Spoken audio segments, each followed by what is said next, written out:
Hey, so sorry if I look around a lot. I'm at Dollar General again, as you might can see, and there's some homeless people over here, and I don't want to get attacked. Not that I want to stereotype people, but just a little nervous is all.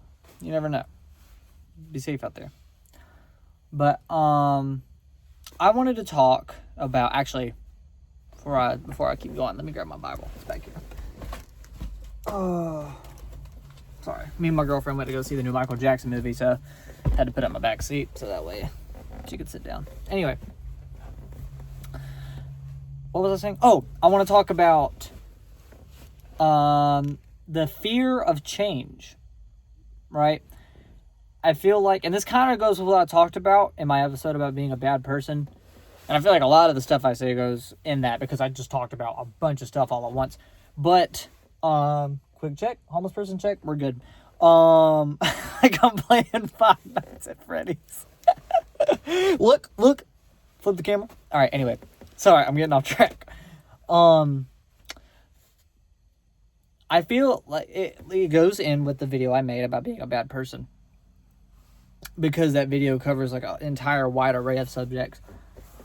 But I feel like the idea of change is scarier than the change itself, right?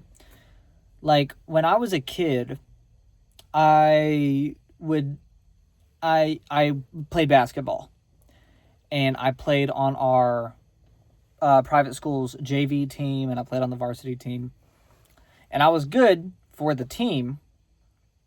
But we played in some absolute dookie dog water league where it wasn't impressive to be a good basketball player in that league. It's like the same thing as being the worst team in a D3 school, in a D3 league. I mean,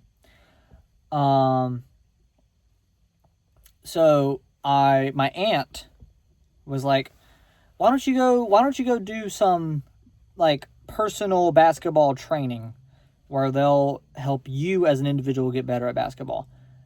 And I love basketball with all my heart. I love basketball. But I didn't want to do it. Even though my dream job as a kid was to be an NBA player, and I love the competition of basketball. I didn't want to do it because, geez, my hair is long. You see that? My goodness. I didn't want to do it because I was scared of the idea that I would do bad and that the people that were training with me, like the other students, would not find my level of skill good enough to be included in their group, right? And I went and I did it kind of out of my will, or like out of like I didn't want to do it, but I did it anyway. And I ended up blowing it way out of proportion compared to what, like, my mind before I did it was like, alert, alert, alert, don't do it, this is a terrible idea. But when I got there, like, the other kids don't care. They're not sitting here looking at me going like, look at this idiot, he sucks, he's trash. They're not thinking that the whole time. They're just thinking to themselves, I wonder if these other kids think that I'm good, right? Because everybody is in their own world. They're not thinking about, they're actually overthinking about the people around them, but not about them, about how they think of them. That was kind of confusing. They're not thinking about the other people. They're thinking about how the other people think about them. That was the way I should have worded it the first time. So that's just one example. But I feel like the idea of change constantly is worse than the change itself. And the reason I'm talking about this is because I am going to go to college soon. And I've already been doing college. It's not like I haven't been doing college work. I said that already, that I'm about to have my associate's degree. But I'm going to go to college, like, go to college. And I'm not leaving the state or anything, but I'm going to be far enough away from my home to where it's not going to be easy to go. I'm going to be like 4.5, 5 hours away from my house, or from even just the city that I live in. And the idea, sorry, I'm wearing a huge sweater. Like, this is, like, you see this? It's just, it gets stuck way too easy. The idea of leaving the city that I have grown up in and moving to an area so far away that I could not conveniently even talk to my family in person really scares me. And it's not just that. I mean, obviously I'm going to heavily miss I'm going to heavily miss being able to see my aunt and being able to see my my brother and my other siblings, my sister, my other brothers. I'm going to miss everybody, right? My mom, my grandparents, my girlfriend, all my friends that I have down here. It's just the fact that I'm leaving all of them is a trouble in itself. But what is also troubling outside of that, so stacking on top of that, is the aspect of what if this doesn't work, right? Because, when you're growing up, actually, before I go into that, because this is technically a new subject, I'm going to take a little drink break. But, okay, back to what I was saying. Actually, first, homeless person check. We're still good. Okay. Whenever you are growing up, you are kind of taught that college is this firm cornerstone of America that leads to great careers for everybody. And I'm not saying that that's not true to an extent, right? Like, obviously, college is the answer for a ton of different jobs, including the one that I want. But it's not guaranteed by a long shot. I mean, without mentioning any personal ability, the idea that AI could take over, I don't know why I said it like that. AI, the concept of AI taking over an entire job space is very possible to plenty of college jobs. Like, I'm going to college for accounting, and I would probably do business accounting, just because being like a personal accountant is basically completely taken over. There's basically no reason to do it. You're really not going to get a job in it. Or if not, I mean, could now. I'm not saying you can't now, but I feel like if I'm looking ahead and I'm seeing the big picture, I feel like in 2, 3, 4, 5 years, that's not going to be a sustainable job. But then there's also the personal ability, like I was saying. Like, for one, college is expensive. College is, even with scholarships and stuff, can be thousands of dollars a year.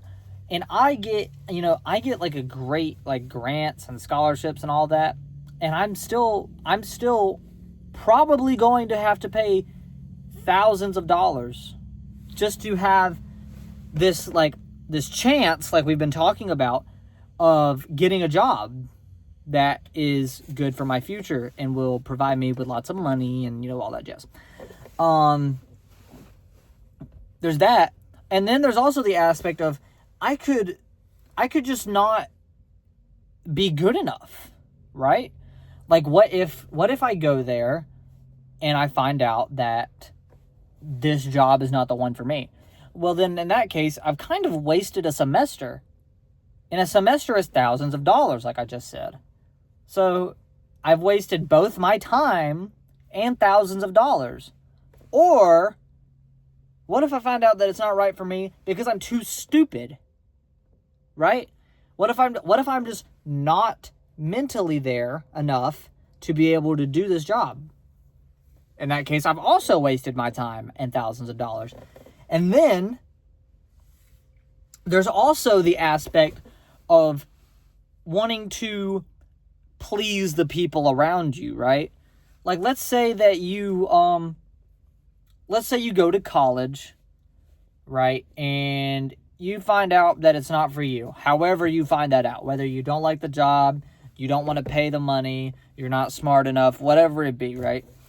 And while you're up there, your family is either, well, and or I guess is what I should say. Your family is under the impression that you're doing good and under the impression that you have basically planned out this perfect life where you're going to have this great job and everything. And I haven't planned that out for sure. So my family better not be thinking that. But obviously, or I wouldn't be making this video. And they're under that impression. And or they're telling other people that you're doing really good in college, and that you have this great plan set out for your future, and that they're so proud of you. Right? And then you have to drop out. And then, even if that's not what they're doing, you are constantly, at least I feel this way, I feel like I would be this way, constantly under the dread of what happens when I go back home and I have nothing to show for it. I go back home and I have no money because I spent it all in college, possibly in debt because of the college, and I have no degree. I have no physical evidence that says I meet the prerequisites to have this job. Then I feel like naturally my family would be a little disappointed. And even if they say they wouldn't be, I feel like even subconsciously they would be, which would make me more sad for them to be disappointed than me even having to drop out. Right? Because if I drop out, at least that's something that at least I feel like is just the biggest burden on me. But the idea that I would disappoint the people around me hurts me even more, because it's almost like a cluster effect. It's like a shotgun where it hits everybody and it hurts everybody. That hurts me more than just a pistol right to me. Shooting myself in the foot, as the saying goes. So, yeah, I just feel like the idea of doing something new in the ideal of risking failing is really bothering me right now. And so I looked up actually, before I get into that, I feel like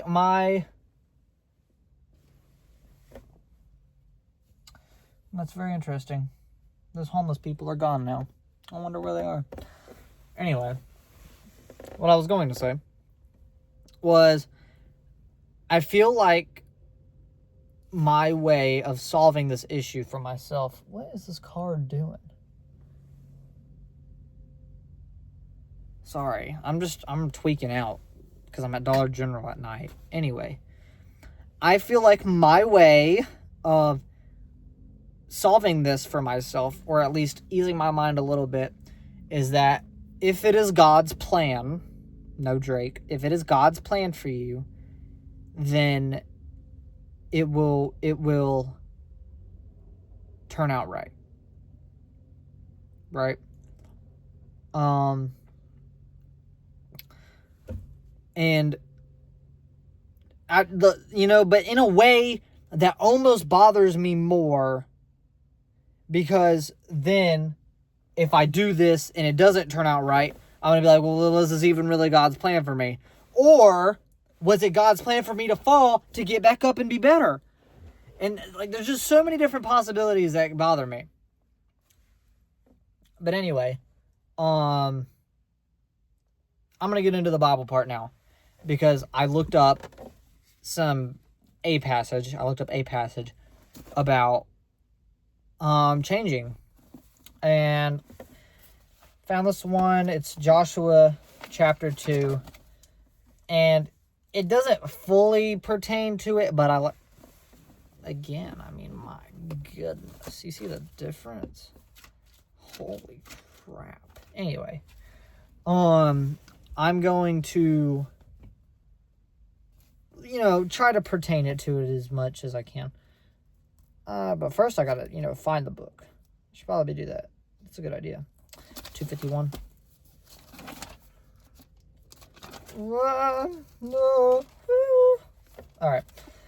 Joshua passage, chapter 2. Wait a minute. That's not right. That is not right. Not right at all. Not right. It's Joshua 1. That's why I messed up. Okay. So, I'm going to read this, and I'm going to kind of give you my thought process about it. Okay, Joshua 1. Now after the death of Moses, the servant of the Lord, it came to pass that the Lord spoke unto Joshua, the son of Nun, Moses' minister, and said, Moses, my servant, is dead. Now therefore arise, go over the Jordan, thou and all these people, unto the land which I give to them, even to the children of Israel, in every place that the sole of your foot shall tread upon, that I will give to you, as I have said to Moses. So, basically, Moses died, and Joshua was kind of his, understudy, right? Like the Robin to his Batman. And God said, hey, I need you to do Moses' job, and I will give you all the benefits of what Moses had. This car is, really tweaking me out. What the frick is it doing? Anyway. Okay, I think it's just going to the ATM. You better just be going to the ATM. Anyway. He says, and I will do everything. I will give you all the benefits of Moses, right? From the wilderness in this Lebanon, even until the great river, the river Euphrates, all the land of the Hittites, and unto the great sea, towards the going down of the sun, shall be your coast. Be strong and of good courage, for unto this people shalt thou divide for an inheritance the land, which I swear unto their fathers to give them. Only be thou strong and very courageous, that thou may observe to do according all to the law, which Moses my servant commanded thee. Turn not from it to the right hand or to the left, that thou may prosper whither thou goest. So that was basically saying, I am trusting you to follow the law as Moses did. And if you do that, anywhere you look, whatever path you take, the land will be yours. The book of the law shall not depart out thy mouth, but thou shalt meditate therein day and night, that thou may observe to do according to all that is written therein. For then thou shalt make thy way prosperous, and thou shalt have good success. Have not I... Actually, okay, before I go into that part. God, we haven't heard Joshua's opinion at all, and I don't think I'm actually going to read Joshua's opinion at all, or if he even has an opinion. I don't know. But basically, God is laying out his plan for Joshua. Joshua's plan for Joshua. He's saying, hey, I need you to do this, and if you do it this way, you can have this, this, and this, right? Okay, I'm going to go from there. Have not I commanded thee? Be strong and of good courage. Be not afraid, neither be dismayed. For the Lord thy God... That's a bar, by the way. For the Lord thy God is with thee wherever you go. Okay, that's what I want to read. So, like I said, we don't really get Joshua's point of view in this at all.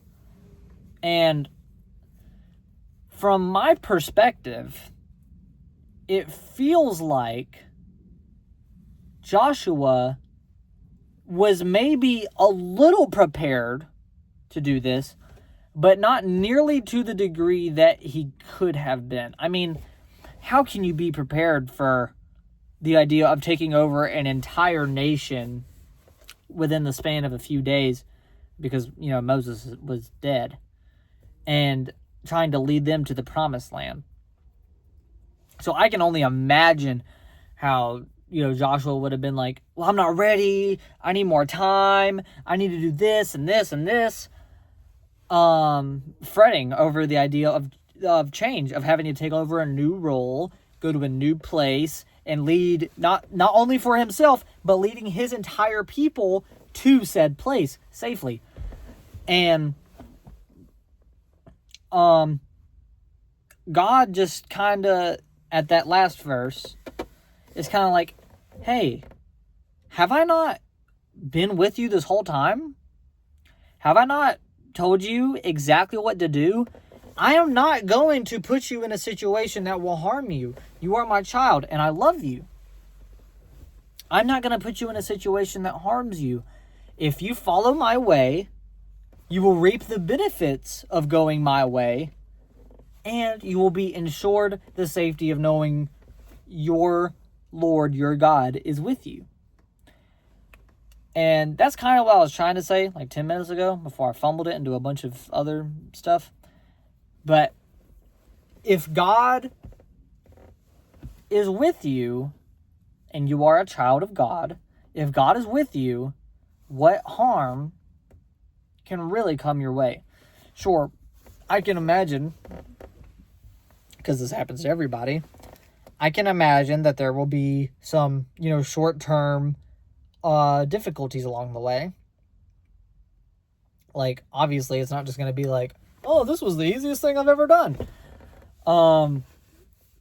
But the long road will be amazing. The long road will be very beneficial. And we just can't see that. Because naturally, we tend to just look towards what is the nearest benefit, or the second nearest benefit, or the third nearest benefit. We don't really think about the long road and what leads down there. But God can see it. God sees what will come based on the paths that we choose. And I feel like if it is meant to be, then hopefully God will let it ride the way that I was just saying, and that the long road benefits will come my way. And if it's not meant to be, I hope and pray that God will show me that very quickly.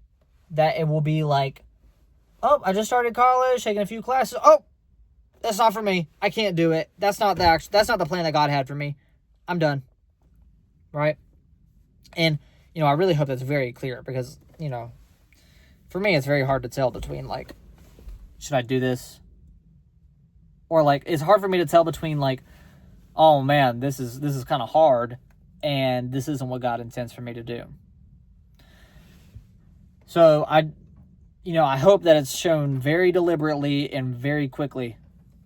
But I guess we'll see. And I guess that might be the hardest part, is having to wait and see. All right, I guess that's all I have to say. Keep being the best person that you can be. Bye.